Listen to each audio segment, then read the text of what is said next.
God tells us that he who finds a wife finds a good thing and obtains favor from the Lord. But did you ever consider how, in order to be found by your husband, you do not only have to be prepared, but be properly positioned so that he can see you and recognize you for who you are, which is his wife? Hey everyone, my name is Nelly, and in this video, we're going to walk through a couple of scriptures so that you can see places that you should go and what you should be doing so that he can notice you. The first scripture is going to be in Genesis 24, and just to give you guys some background, Abraham has sent his servant in order to find a wife for Isaac. He sent him to a whole other location because he wanted to make sure that the wife he got for Isaac was not pagan. At this point of the passage, the servant was praying to God, asking God to give him success in this mission, and also asking for a method of confirmation to know that this was the wife. It says, "See, I am standing here beside the spring, and the young women of the town are coming out to draw water. This is my request. I will ask one of them, 'Please give me a drink from your jug.' If she says, 'Yes, have a drink, and I will water your camels too,' let her be the one you have selected as Isaac's wife. This is how I will know that you have shown unfailing love to my master." The first thing I want you to know is that it says he was going out at a time when women regularly go get water from the well. So you need to know that men are watching you in your day-to-day activities. So as you're going food shopping, as you're going to the gym, as you're doing your daily diligences, men are paying attention. You know what that means, right? It means you need to get out the house like Rebecca did, which leads me to the second point. He knew exactly what he was going to say to a woman, and it's that men have a game plan for when they go up to you and talk to you. If a man notices you and likes you, he's gonna think of a way of how he can start a conversation with you and get to know you. Abraham's servant said, "I will ask one of them." Men don't make it too complicated. They don't know immediately if you're the one for them, but they do know that in order to find out, they do have to shoot their shots. But as you're doing your daily activities, obviously you're out there with other women, just like Rebecca was. So, what's the difference between Rebecca that made him choose her over all the other women? It says this: "Before he had finished praying, he saw a young woman named Rebecca coming out with her water jug on her shoulder. She was the daughter of Bethuel, who was the son of Abraham's brother Nahor and his wife, Milcah. Rebecca was very beautiful and old enough to be married, but she was still a virgin. She went down to the spring, filled her jug, and came up again." Did you guys notice what I did? We're going into our third point, which was the fact that Rebecca was alone. It didn't say that she was with a group of people or her family, just her water jug. So begin to do your daily tasks and activities and going out by yourself. Going out by yourself makes it so much easier for men to approach you because if they shoot their shot and you reject them, it's less embarrassing if you're the only one there compared to you being with your brother or a group of girls. The fourth thing is that it said that Rebecca was beautiful to behold. So this tells me that even though this was an everyday task, she put effort into her presentation. So when you go out to do your food shopping or walking your dog, try to look presentable. You don't have to look like you're walking on a fashion show, but definitely look cute, especially if this is an opportunity for you to meet your husband. When you go out the house and you're wearing a hat or you're wearing PJs or you're wearing super big sweatpants and a hoodie that goes over your head, the message that you're telling men is, don't talk to me, I don't want to be bothered. And maybe you might feel that way because you just want to do things and get them over with.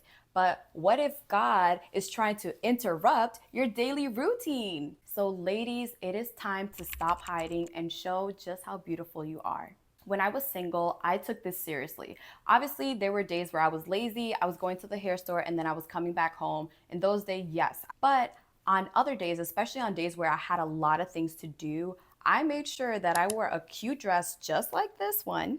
And I have to say, guys, this really works. So some examples of things you can do. If you have some work to do or you want to read a book, guys, don't do it at home. Go to a coffee shop, especially if you go to a coffee shop that is near businesses or that is in a downtown area where there's a lot of working professionals moving around. I have definitely gotten approached there by a lot of business owners. You can also take a walk in the park, especially if you have a pet, you guys. Go take a walk in the park. I don't have pets, but I would do that. And I have gotten approached in a park as well. All I do is just bring my little book. And it's a great conversation starter too, because people will be like, oh, what are you reading? So make sure you're reading a book that you can maybe have a little bit of conversation with someone while you're there. Another thing to do is that I would do most of my food shoppings like at affordable stores, but I would leave a few items and go to a Whole Foods at a very affluent or good area. And let me tell you, a lot of men that are super into fitness and that are health conscious, they would be there. They're at the Whole Foods, you guys. And let me tell you, most people nowadays just wear leggings or sweatpants when they go out. So when you as a woman go out and you present yourself in a good way, you actually stand out from the crowd when you're looking all cute and feminine in your dress. And it definitely moves a man to try to talk to you.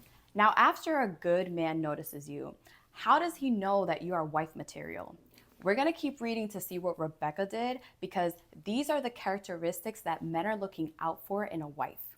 It says, and she went down to the well, filled her pitcher, and came up. And the servant ran to meet her and said, please, let me drink a little water from your pitcher. So she said, drink, my lord. Then she quickly let her pitcher down to her hand and gave him a drink. And when she had finished giving him a drink, she said, I will draw waters for your camels also, until they have finished drinking. Then she quickly emptied her pitcher through the trough, ran back to the well to draw water, and drew for all of his camels. There are a lot of things in these few scriptures. The first thing is that Rebecca is very kind and pleasant. When Abraham's servant came up to her asking for a drink, she didn't call him a freak. She wasn't rude or disrespectful to him. Instead, she gave him a drink. Technically, this man interrupted her day, so she could have definitely responded rudely. But this is a lesson that as women, when a man approaches us, even if he's not our type, because this man was not Rebecca's type, okay? He was an older servant of Abraham's. But regardless of that, you don't mistreat people. Rebecca had a servant's heart, and she did what it's written in Philippians, where it says, let each of you look out not only for his own interests, but also for the interests of others.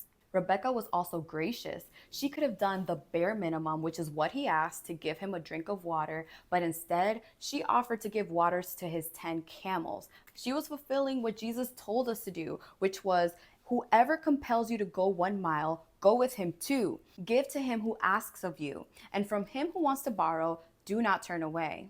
Do you know how much water one thirsty camel drinks? Rebecca said that she was going to give them water until they had finished drinking. And one camel can take up to 30 gallons of water. So now imagine 30 gallons of water multiplied by 10.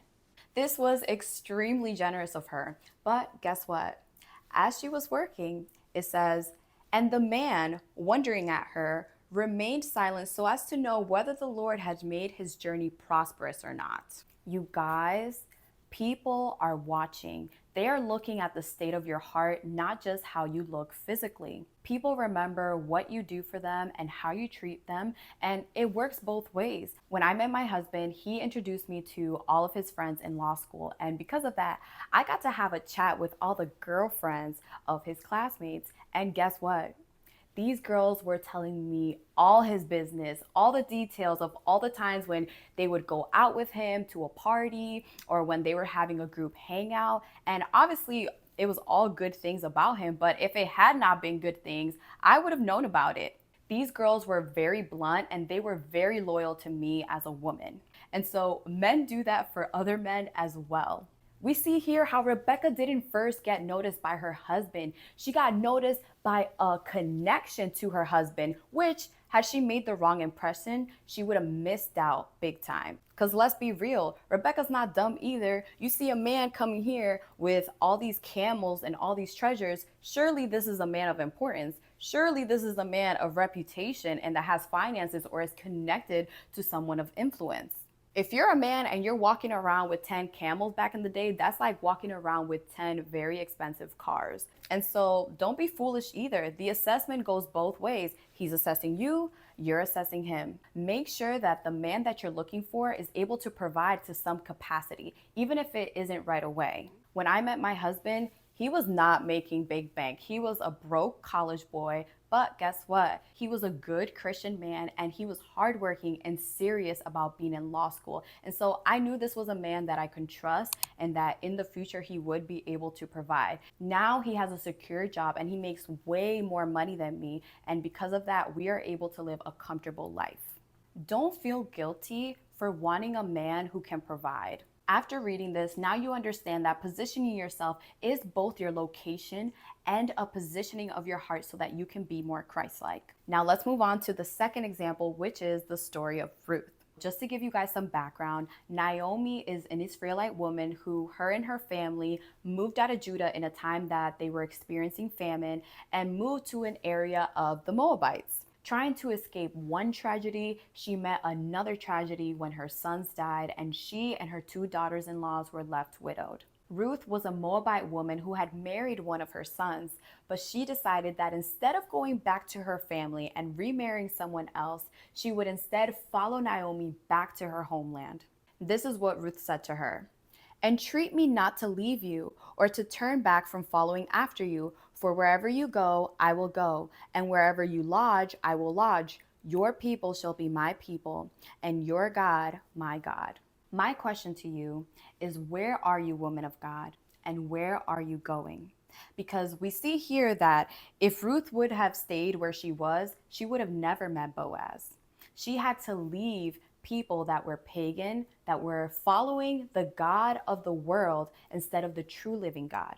You need to have a conversation with God and tell him that wherever he goes, you are willing to go. Next, she says, "Wherever you lodge, I will lodge." So one of the definitions of lodge means to abide and to dwell. This was not a temporary move that Ruth was making. This was a permanent change that she was making into a new environment. This was a commitment.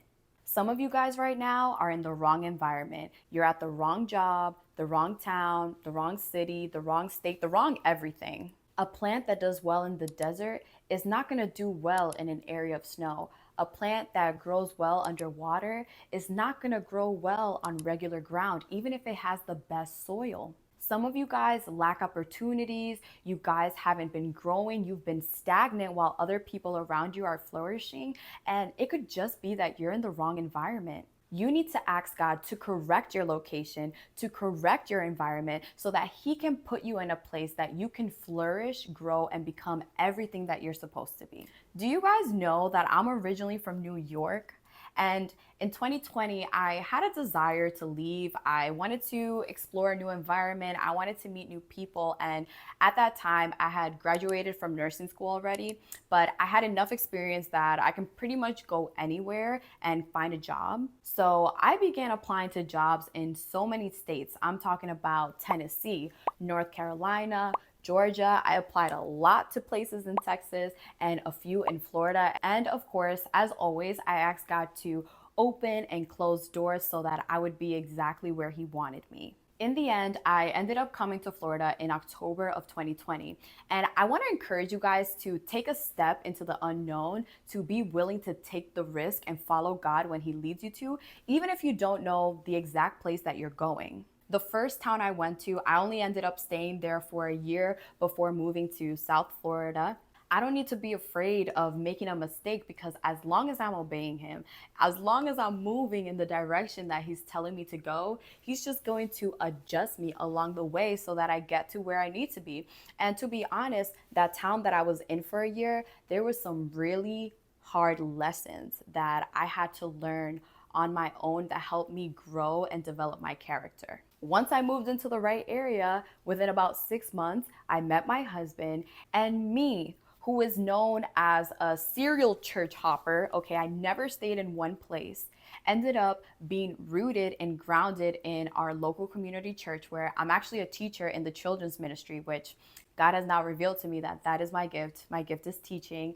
And I am so happy and so blessed where I am right now. I have more friends here in a state, in a town that does not have any of my family members and no friends from my high school than I do back in my hometown. If God has been speaking to some of you guys to make the move, just do it. This is your sign.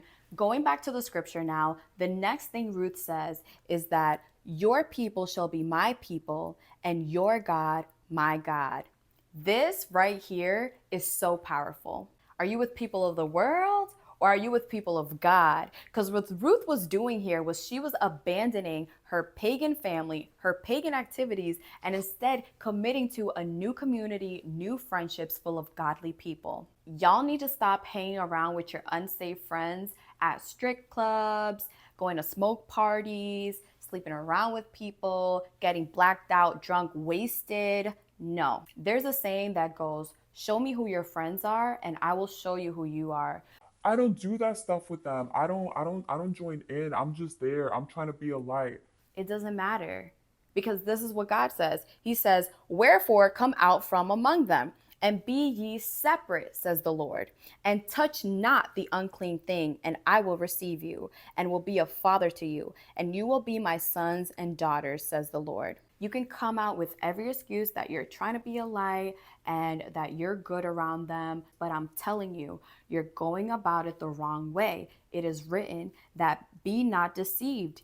Evil communications corrupt good manner. Corrupt means to destroy and to wither. No, these people cannot be your best friends. These people cannot be your close confidants. And it's bad because you end up justifying your poor walk with Christ because you're around these people that are doing the worst things ever. And so you're thinking, dang, I mean, compared to me, I'm like a saint. I am doing so good. Surely God is so proud of me because at least I'm not doing that. At least I'm not sleeping around with 10 people. Maybe so. What ends up happening is that you don't become who God called you to be.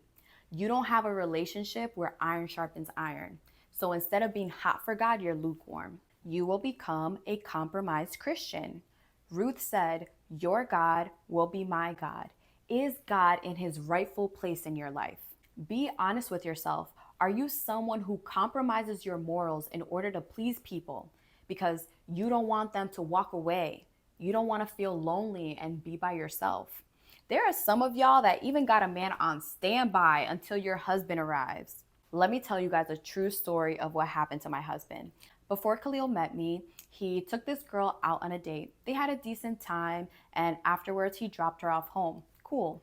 He noticed that there was a truck in the area, but didn't really think much of it. He made sure that she was inside of her house before he left. But do you know that inside that truck was that girl's ex-man? And he came up to Khalil's car and opened it, ready to start a fight. My husband didn't know if this man had a gun or anything, so he just sped off in his car and avoided any confrontation. The girl obviously apologized about the whole situation, but needless to say, after that whole encounter, my husband was so turned off and he never took her out on a date again. Some of you guys like chaos and drama. Some of you guys like obsessive demonic attention. And what you do not take care in the present will jeopardize your future. If God is God, let him be God. Let us stop having a plan B just in case God doesn't show up or doesn't come through. God will come through for you. God will show up for you. Grow your faith and your trust in the Lord instead of leaning on these unreliable things. Now let's go to Ruth chapter 2. At this point, Ruth and Naomi have now arrived to Bethlehem, and this is what happens. There was a relative of Naomi's husband, a man of great wealth of the family of Elimelech. His name was Boaz. So Ruth the Moabitess said to Naomi, please let me go to the field and glean heads of grain after him in whose sight I may find favor. And Naomi said to her, go, my daughter. Then she left and went and gleaned in the field after the reapers. And she happened to come into the part of the field belonging to Boaz, who was of the family of Elimelech. So what's going on here is that back in the day, you can read this in Leviticus 19, but basically farmers were told to not fully reap their harvest, but to leave some remains so that people who were poor and needy will be able to pick them up and serve as nourishment. We saw with Rebecca how being hardworking and having a serving heart served her well. And now with Ruth, we see that this also benefits her because it says here that she happened to come to the part of the field belonging to Boaz. If we study that word happened, it means an unforeseen meeting or event, an accident, fortune, or fate. Ladies, You have the opportunity to be found by your husband while you are working hard and serving others. Ask God to create a meeting or an event by accident, by faith, by God, so that your husband would be able to see you. Again, this means being outside. So let's make it practical in 2024. What does this look like? That looks like having a good job, going to work. There's a statistic that says that 22% of people meet their spouse at work. So that's 1/5 of you guys. Don't be afraid of being strategic about where you decide to work. I met women who met their husband while they were in the service industry, they were a waitress. I know women who met their husband while they were in school, which leads me to the second place, which is while you are working on your degree, you can find your husband in college. Instead of going home right after your classes, go to the library. There are libraries for the medical schools, there are libraries for the law school. Even if you're not under that school, you can still go to the libraries and find students that are in those classes. You can even join a club. My husband was in the art, fashion, entertainment society. He was in one of those clubs, and there were a lot of people that you could talk to there. Another thing you can do is that you can begin volunteering at your local church. You can also volunteer at your local homeless shelter or food pantry. Find something that you're really interested in. These types of services always need a helping hand. I have volunteered in 2 of them, and I have always met so many people. You can even end up going to their charity events, and you can really support them and meet a lot of people there as well. I also recommend stepping out of your comfort zone and going to conferences. If I would go to real estate conferences, entrepreneur conferences, investing conferences. These places were very male dominated, but they were also great because I got to really expand my knowledge and learn. And a lot of the things that I was able to learn in that season, I've been able to apply it now that I'm married. But there are women that go to these conferences even if they're not interested on the topic. I know this woman made like a funny TikTok and she was telling girls like, hey, if you're looking for a hubby, go to like an engineering conference. It's a bunch of men there and you're gonna be one of the few girls there anyways. So go on Eventbrite, Google, or Facebook and search any events that are near you and find out what you can go to. Trust me, ladies, these are places that even if you don't meet a husband, it doesn't matter because you're growing in knowledge, you're growing in skills, and also you are networking, you are meeting with people that can also help you elevate your life. And now you're probably thinking, well, how do I know for sure that I can meet someone in these places? How can I guarantee that I can really meet my husband in these places? And the truth is that you don't know. The whole point of this is that you are walking by faith. You are trusting God that as you are putting yourself out there, as you are being present, as you are coming out of the shadows, that God is going to position you exactly where you need to be. When I did these things when I was single, some days I would not meet success, and other days I would get a lot of success. I would talk to good quality men. So while you are in these places, trusting God, believing in God to join you guys together, your husband will find you. And after he finds you, guess what? He is going to ask about you. It says this: Then Boaz said to his servant who was in charge of the reapers, whose young woman is this? So the servant who was in charge of the reapers answered and said, It is the young Moabite woman who came back with Naomi from the country of Moab. When a man notices you, he is going to be really curious about you. And if he knows people that know you, he is going to go to them and investigate all that he can about you. Depending on what people say, he is going to form an opinion on you. Boaz told Ruth, It has been fully reported to me all that you have done for your mother-in-law since the death of your husband, and how you have left your father and mother and the land of your birth, and have come to a people whom you did not know before. I like this verse because obviously none of us have a perfect past, but where are you today, and what have you overcome? Ruth was once a pagan woman who followed after false gods, but now she is submitted to the true Lord and she has a servant heart and she's a hardworking woman. And that is all that Boaz cared about. And so for you, what do people say about you? If a man asks about you to certain people, is he going to hear something good or something bad? Because the Bible tells us that a good name is to be chosen rather than great riches, loving favor rather than silver and gold. Ladies, we have to protect our reputation. After a few weeks of Naomi and Boaz being around each other, we reach the point of the story where it is now harvest season. It says, Then Naomi, her mother in law, said to her, My daughter, shall I not seek security for you, that it may be well with you? And if we look at that word security, it also means a resting place.